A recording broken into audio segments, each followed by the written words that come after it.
So the directions are: read the excerpt of a published interview by Lawrence Rubin where he speaks to Jessica Stone on play therapy in the digital age. Answer the following questions by choosing the most appropriate answer.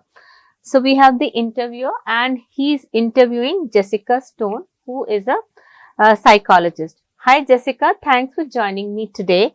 How did you become interested in digital play therapy, which really is cutting edge and somewhat controversial with children? Okay, so the interviewer mentions this term, digital play therapy. Now, digital play therapy is a form of therapy, and this uses digital tools and technology to as a medium, okay, to help children, and that's what the interviewer asks the psychologist to help the viewers understand. So, what does Jessica Stone say? She says, I am a licensed psychologist with a specialty in play therapy. Within it, digital play therapy has become one of those areas of interest over the last 20 years, stemming from experiences with my own kids, who had this whole portion of their world that I didn't really understand, know about, or enter into. It struck me as a little bit ironic and maybe even hypocritical that here I spend my time at work and my energy in learning and doing play therapy with children and entering their world, while my own kids have this whole portion of theirs that I was putting no effort into understanding. So she's trying to help the interviewer understand from her perspective what all this was about and what piqued her interest even further. And so I kind of had to smack myself upside the head and say, all right, I need to learn more about this. Why is this important to them? Why are they interested in it? So while she was a psychologist and she was, helping children using this kind of therapy called play therapy, focusing on digital play therapy, she had no idea of what was going on into that space of her own children, which involved this exposure to digital or technology and tech devices, which she had no clue about. And this is what made her enter the world of digital play therapy, is what she's trying to tell us. Long story short, I ended up entering an online game that my oldest 2 of 4 children were both playing at the time. I am no digital native by any means, and I was not very good at these games, but the point was that I was taking interest. I was listening to them. I was asking them questions. We were having conversations about what happened in the game, what quest they were working on, things that were important to them that prior to my entering their world, I couldn't participate in or even understand. I began to see that because the scope play was so impactful with my own children, I needed to incorporate it into my work, which really opened the door to what I have been doing all these years. So the interviewer, Lawrence Rubin, says, so you recognize that technology was so important and present in your kids' life that you would be almost doing a disservice to young clients if you didn't cross that bridge into their digital world. Tell me, what exactly is digital play therapy? Okay. So Jessica Stone answers, digital play therapy is a modality that is based in speaking the client's language through what I call the 4 C's. Okay, so what are these 4 C's that she is now enumerating, which are competency, culture, comfort, and capability. These are basic elements of therapy in general, but digital play therapy in particular is couched within the broader context of prescriptive play therapy, which taps into what Charles Schoffer calls the therapeutic powers of play. So the point is that there is a foundation for it. Okay, this is what she tells us here. It's not just, oh, let's jump on this bandwagon and start throwing these digital things into what we are doing. So she has used an idiom, jump on this bandwagon. I'll come back to it later.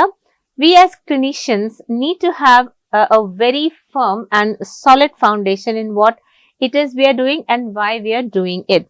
Regardless of our theoretical foundation, therapeutic modality and interventions, or whether the platform is virtual or face-to-face, And as in all therapies, we must ground our interventions in solid case conceptualization and treatment planning. Okay, 23 is the first one here. What is the primary purpose of the passage? So, what is the main idea behind this passage or this interview?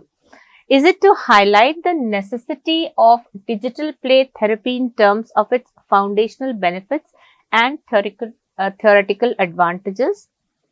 To showcase the debate regarding the pros and cons of digital play therapy with opinions of an expert?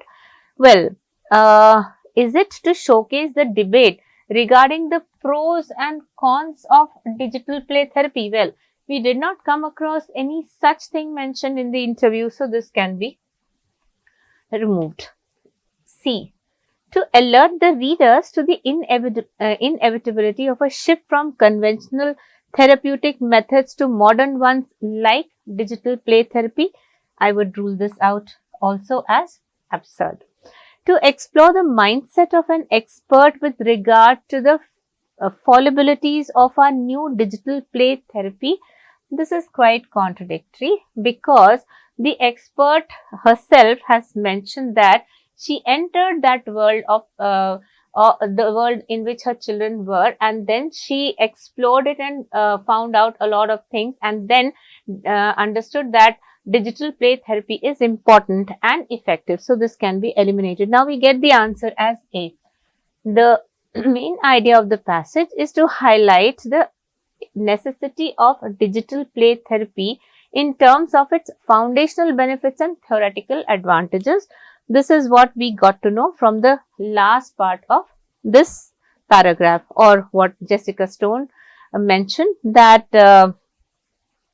we as clinicians need to have a very firm and solid foundation in what it is we are doing and why we are doing it, regardless of our theoretical foundation, therapeutic modality and interventions, or whether the platform is virtual or face-to-face. And as in all therapies, we must ground our interventions in solid case conceptualization and treatment planning.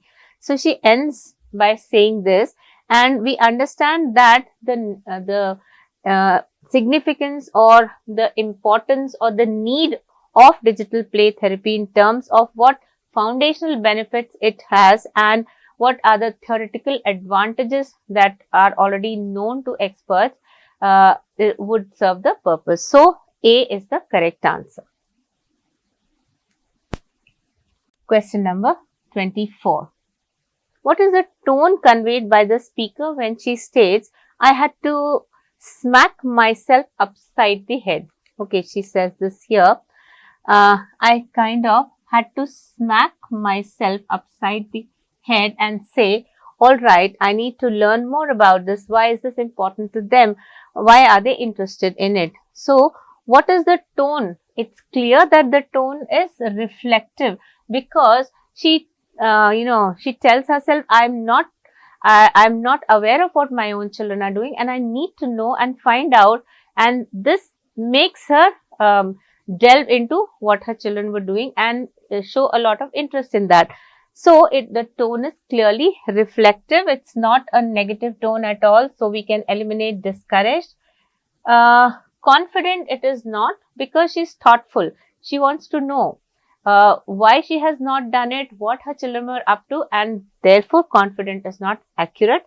Hypocritical, well, she finds that her actions or her opinions were not opinions, her actions were hypocritical because she was doing something for others, whereas in her own space or within her own family, what her children were doing related to what she was helping others with outside, she was unaware of. Okay, so this is not correct because that's not the tone of this sentence. A is the correct answer. Question number 25. In the line, you would be almost doing a disservice to your young clients. The word disservice refers to being prejudiced, unfair and unhelpful, misled, or stubborn and inflexible. The interviewer asks her, after she gives him so much of information or the background as to how she started incorporating it into her own work, digital play therapy, he asks, so you recognize that technology was important and it was present in your kid's life, and you would be almost doing a disservice to your young clients if you didn't cross that bridge into their digital world. So, what would this word mean? Disservice refers not to being prejudiced or biased, not to being misled by anything or being stubborn and inflexible, but clearly unfair and unhelpful. Okay, so it is B that makes sense here. 26. How was Jessica Stone impacted by an online game? A. She could finally understand her children's behavior. B. She began to productively communicate with her children. C. She noticed a digression in her professional life. Or D. She grew to love online games herself. Now, the excerpt or this interview, in the interview, we clearly came to know that Jessica Stone says that I was taking interest, I was listening to them, I was asking them questions.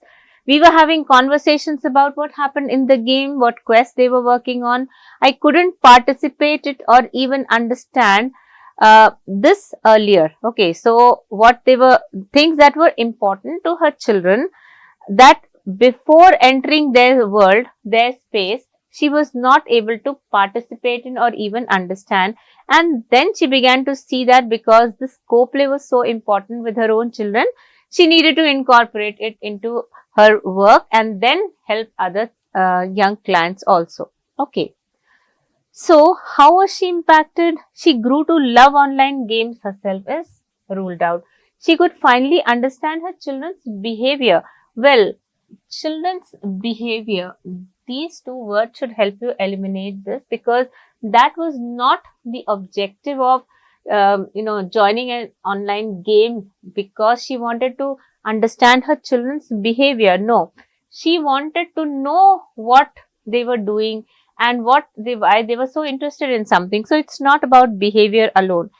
She began to productively communicate with her children. Yes, this is correct in the context in which we have read this. She noticed a digression in her professional life is out of scope. Okay, so we go with option B. What does the interviewee mean when she says, I am no digital native? When does she say that? In the beginning itself,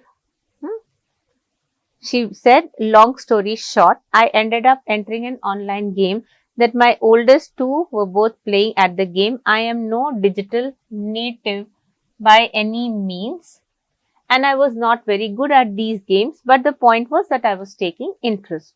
Okay. So, what do these words, I am no digital native, mean? Is it that she wasn't born into a family with digital skills? This is clearly out. B.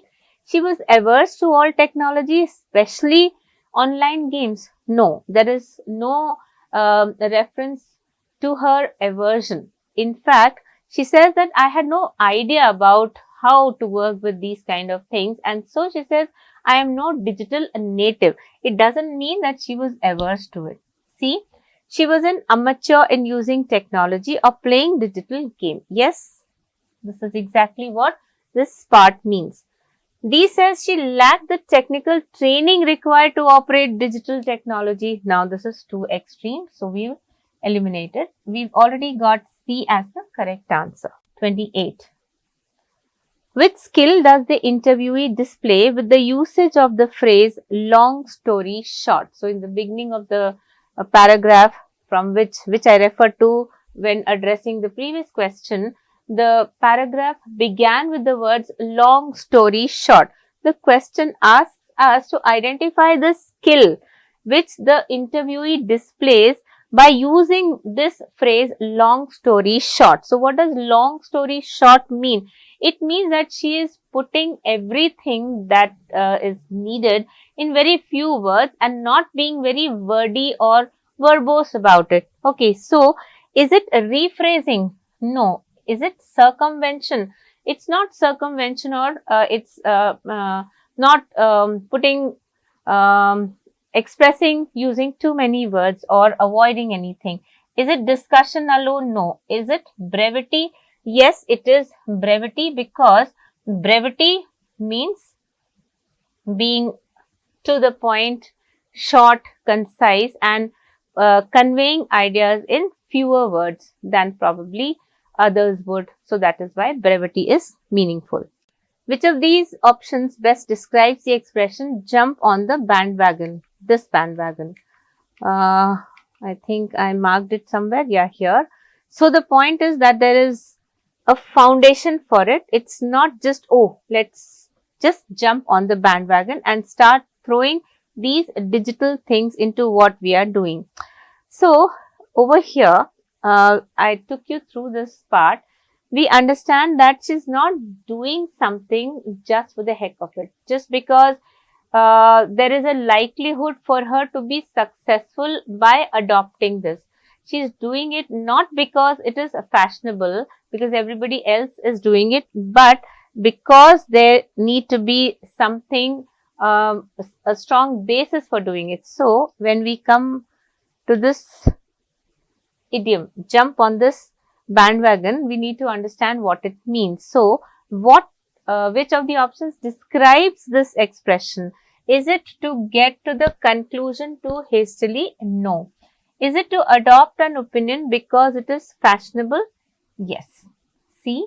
To rethink previously made decisions? No. D. To jump into action before thinking it through?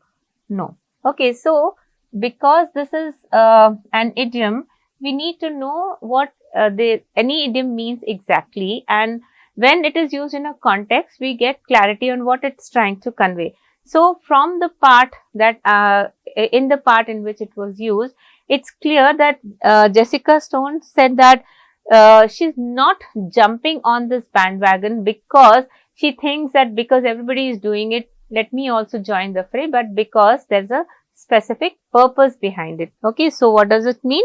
To adopt an opinion because it is fashionable. Question number 30. Which of the following is the least likely inference to be drawn from the given passage? So keep the question asked in mind. We need to eliminate 3 of 4 which can be drawn as inferences from the passage, and the one which we are left with would be the answer. So basically it's an odd man question. A. Digital play therapy shares the basic elements with any general type of therapy. Yes, this is certainly an inference because she mentions initially that it has a foundation. Okay.